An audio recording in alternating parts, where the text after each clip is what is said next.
Hello friends, मैं परमाल सिंह राजावत आपका उत्कृष्ट नर्सिंग लाइव क्लासेस में आपका स्वागत करता हूं। सबसे पहले जो हमारे यूट्यूब चैनल पर न्यू स्टूडेंट हैं, पहले चैनल को सब्सक्राइब करें, उसके बाद बेल आइकन को प्रेस करें। और जो भी स्टूडेंट हमारे व्हाट्सएप ग्रुप से ज्वाइन होना चाहते हैं उनके लिए हमारे डिस्क्रिप्शन बॉक्स में नंबर दे रखे हैं और बाकी ये 2 नंबर आपके पास हैं, इन दोनों पर आप कॉल करके ज्वाइन हो सकते हैं।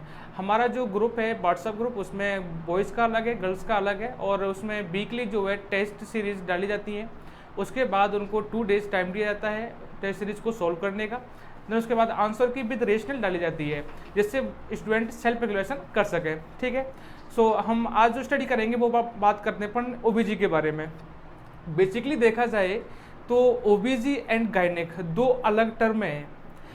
स्टडी दोनों की एक ही है, लेकिन ओबीजी में क्या है और गायनेक में क्या है, अपन वो चीज़ों को डिस्कस करते हैं। आप सबसे पहले बात करते हैं अपन ओबीजी के बारे में। क्लियर, यानी कि ओबीजी को पढ़ने से पहले आपको ये पता होना चाहिए कि ओबीजी एंड गायनेक है क्या, इन 2 वर्डों का मतलब क्या है। उसके लिए आप मैं पहले बता देता हूँ कि जो ऑब्स्ट्रिक है, इस ऑब्स्ट्रिक के अंतर्गत या इस ऑब्स्ट्रिक के अंदर हम उन वुमेन की स्टडी करते हैं। ये भी मेडिकल साइंस की ब्रांच है।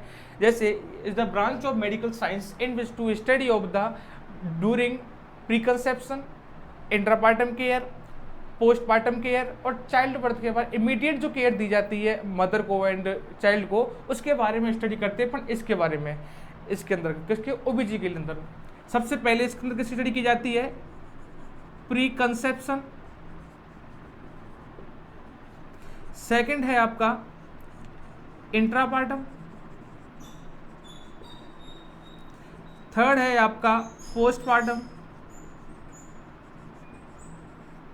एंड फोर्थ है आपका immediate care of female and child. अगर मैं इन चारों चीज़ों को एक ही वर्ड में लिख दूं कि ऐसी मेडिकल साइंस, ऐसी ब्रांच जिसके अंतर्गत प्रेगनेंसी की जो लेडीज हैं उनकी स्टडी की जाती है, that is called to be obstetric. Clear बात। नेक्स्ट अपन बात करते हैं गायनिक के बारे में। इस ऑब्स्ट्रिक के अंतर्गत ओनली अपन प्रेग्नेंट लेडी के बारे में स्टडी करते हैं और गायनिक के अंतर्गत इसमें प्रेग्नेंट लेडी इंक्लूड नहीं होती है। यानी कि गायनिक जो प्रॉब्लम है, अब गायनिक वर्ड क्या है ये समझो पहले। गायनिक का मतलब होता है फीमेल रिप्रोडक्टिव सिस्टम या ऑर्गन्स, यानी कि ऐसी फीमेल जिनके रिप्रोडक्टिव सिस्टम में होने वाली एबनॉर्मलिटी, जस्ट लाइक पीआईडी है, गोनेरिया है, अलग अलग एबनॉर्मलिटी हैं, उनके बारे में स्टडी करते हैं। वो आती है आपकी गायनेकोलॉजी के बाद। क्लियर बात। ये दोनों ही मेडिकल साइंस की ब्रांचें हैं। इन दोनों के अंतर्गत अलग अलग डिफरेंट टाइप से स्टडी की जाती है। सबसे पहले है आपकी ऑब्स्ट्रिक, इसके अंतर्गत आपको प्रेगनेंसी, जिसमें इंक्लूड है आपके preconception, intrapartum, postpartum and immediate care of female and child. और गायनिक के अंतर्गत आपकी फीमेल सिस्टम से रिलेटेड जो एबनॉर्मलिटीज हैं, गायनोरिया आपका जो गोनोरिया आपके पास, प्लस आपके पास जो पीआईडी है, उनके बारे में स्टडी करते हैं। बुक्स में आती है आपकी गायनेकोलॉजी के अंतर्गत। ठीक है फ्रेंड्स, अब इसके बाद हम आगे चलते हैं। इस सब्जेक्ट को पढ़ने के लिए आपका पहले बेसिक होना बहुत जरूरी है। जब तक आपका बेसिक क्लियर नहीं है, अपन इस सब्जेक्ट के बारे में सोचना भी अपने लिए गलत है, क्योंकि इसका बेसिक जो डिपेंड है वो है आपका फीमेल रिप्रोडक्टिव सिस्टम पर।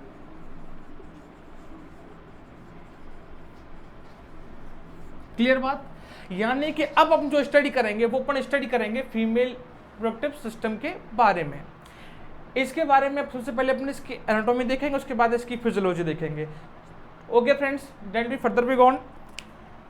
अपन अब जो स्टडी करेंगे वो करेंगे अपन फीमेल रिप्रोडक्टिव सिस्टम के बारे में।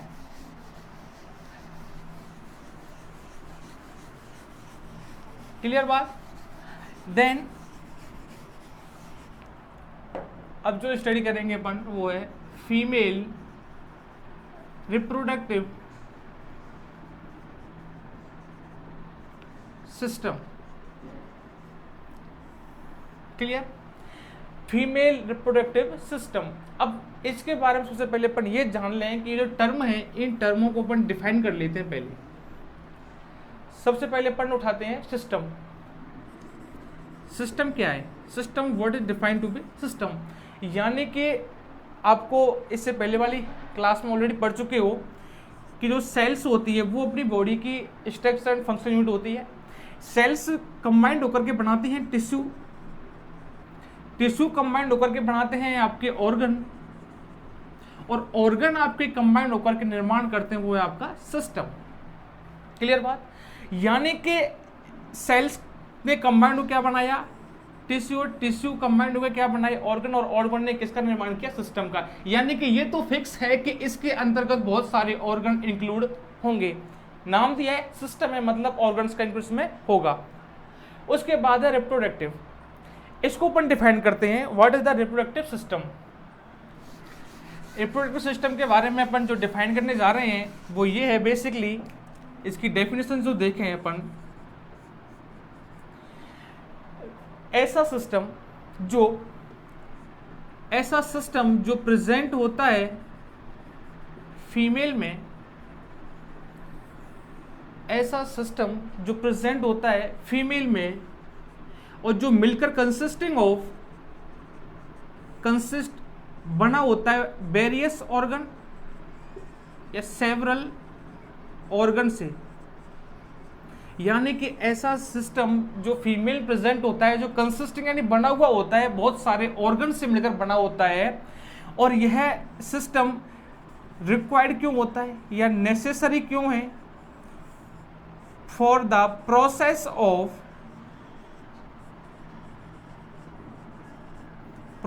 Of reproduction.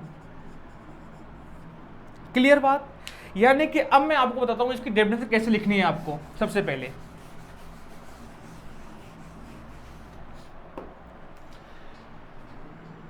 It is a system consisting of system present in female.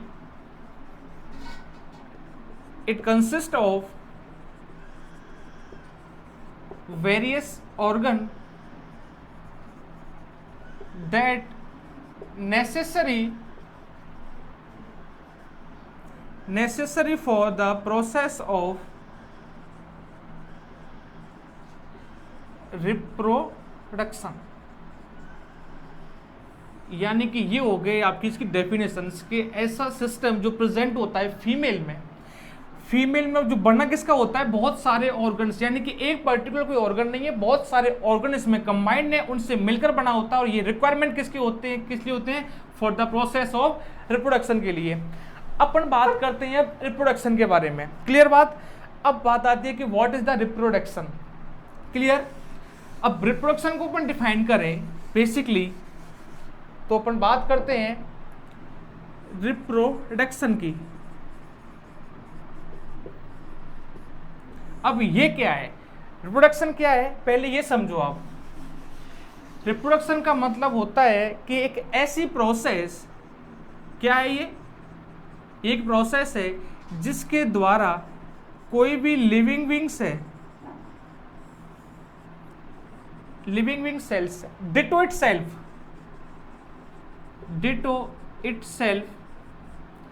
To give rise of spring. मतलब कोई भी लिविंग बीइंग सेल्स है, ये प्रोसेस है, इस प्रोसेस के अंतर्गत कोई भी लिविंग बीइंग सेल्स है या ह्यूमन बीइंग्स है, डिटो इटसेल्फ खुद के अनुसार जैसा का है उसके ही जैसा गिव राइज उत्पत्ति जनरेट करती है, वो है ऑफ स्प्रिंग। अपने जैसी उत्पत्ति है वो उसको जो जनरेट करती है वो अब क्या कहलाती है? आपकी रिप्रोडक्शन प्रोसेस। यानी कि ऐसी प्रोसेस जिसके अंतर्गत लिविंग बीइंग सेल्स खुद के जैसी डिटो इटसेल्फ ऑफ स्प्रिंग को जन्म देती है, वही आपकी कहलाती है क्या? Reproduction process. बेसिकली देखा जाए तो रिप्रोडक्शन दो प्रकार से होता है। ह्यूमन बीइंग में अलग होता है, पेड़ पौधों में जो है वो आपका ट्रीज में अलग देखने को मिलता है। ये आप पहले पढ़ चुके होंगे इसके बारे में कि जो रिप्रोडक्शन प्रोसेस है वो बेसिकली टू टाइप से होती है। पहली जो प्रोसेस है आपकी जो रिप्रोडक्शन की वो है, ये दो प्रकार से होती है जो प्रोसेस है। पहला है आपका सेक्सुअल एंड देन सेकंड है आपकी असेक्सुअल। यानी कि ऐसी प्रोसेस जो सेक्सुअल यानी कि मेल गैमेट्स प्रेजेंट होते हैं इसमें एंड फीमेल गैमेट्स प्रेजेंट होते हैं।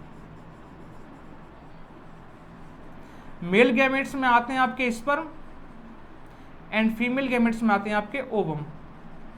और जो असेक्सुअल है उसमें वो होती है आपकी बर्डिंग,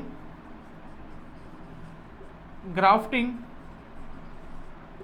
एंड बाइनरी फ्यूजन। अब बात करते हैं कि जो सेक्सुअल रिप्रोडक्शन है उसके लिए कौन जिम्मेदार है? Human being. क्लियर? और जो असेक्सुअल जो रिप्रोडक्शन है उसके लिए जिम्मेदार हैं आपके कौन? ट्रीज, पेड़ पौधे जो भी हैं आपके, वो आपके इसके लिए रिक्वायरमेंट है। क्लियर बात? यानी कि ये जो अब तक अपन ने जो पढ़ा है वो बेसिकली सिस्टम के बारे में इंट्रो था कि होता है क्या है। सबसे पहले ऑब्स्टिक पढ़ा आपने। ऑब्स्टिक के बारे में क्या था कि ऑब्स्टिक जो है वो आपकी प्री कंसेप्शन या प्रेगनेंसी लेडी के बारे में जो स्टडी की जाती है वो आपके किस में आती है?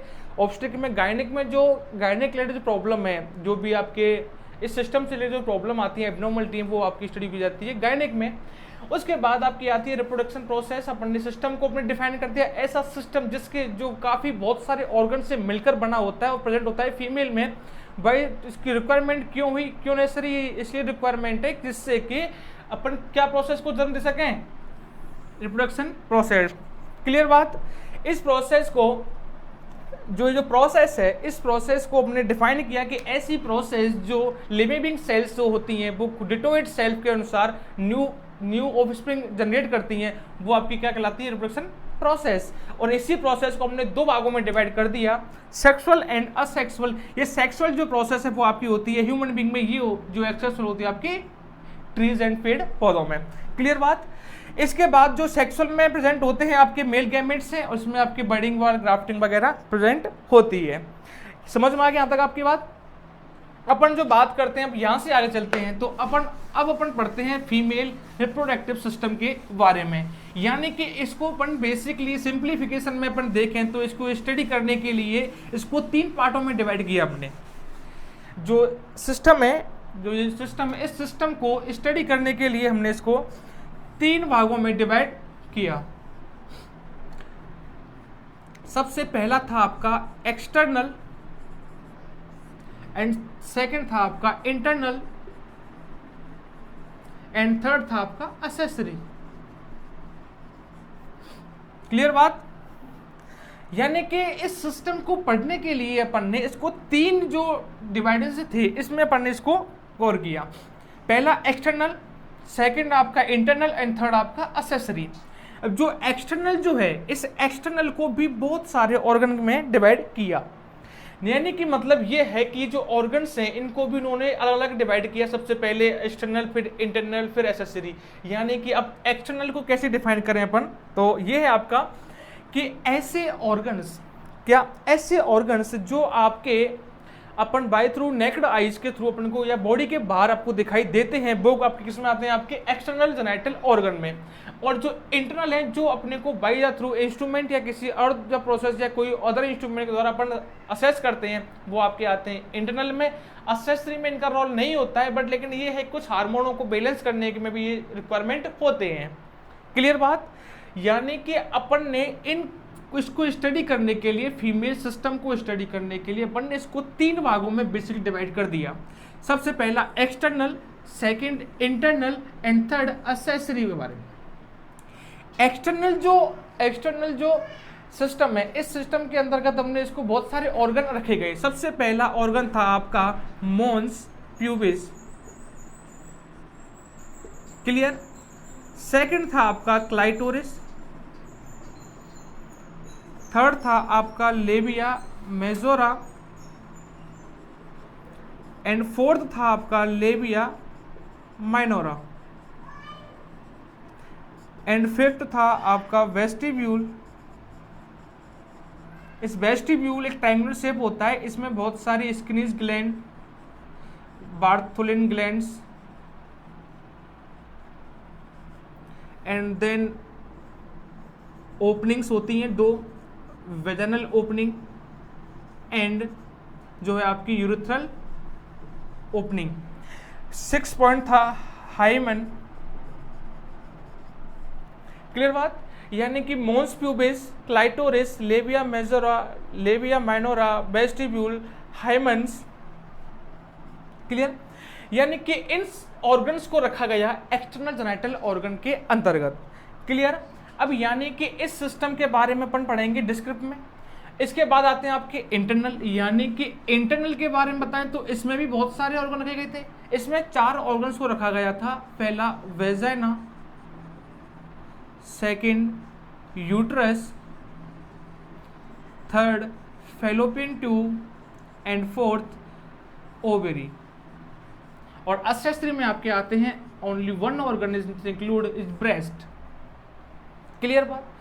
यानी कि इस सिस्टम की स्टडी के लिए हमने इसको 3 भागों में डिवाइड कर दिया, और 3 भागों में डिवाइड करने के बाद इसको हमने बेसिकली डिवाइड किया external, internal and accessory. External जो था उसको हमने अदर जो ऑर्गन्स में इंक्लूड किया, इंटरनल में हमने और ऑर्गन्स इंक्लूड किए, और असेसरी में हमने और इंक्लूड किए। सो फ्रेंड्स, आज की अपनी जो क्लास थी वो यहाँ तक थी। इनके बारे में इनलिस्ट करना कि ये क्या है, इनके बारे में जब अपन डिस्क्रिप्ट में स्टडी करेंगे तो वो अपन नेक्स्ट क्लास में स्टडी करेंगे। व्यूज अगर आपको अच्छा लगा हो तो मैं लाइक, कमेंट एंड शेयर करें। और आपकी अगर यहाँ तक की जो आज की क्लास की कोई क्वेरी है तो आप हमें कमेंट बॉक्स में जाकर के हमें बता सकते हैं। So thank you for take the class.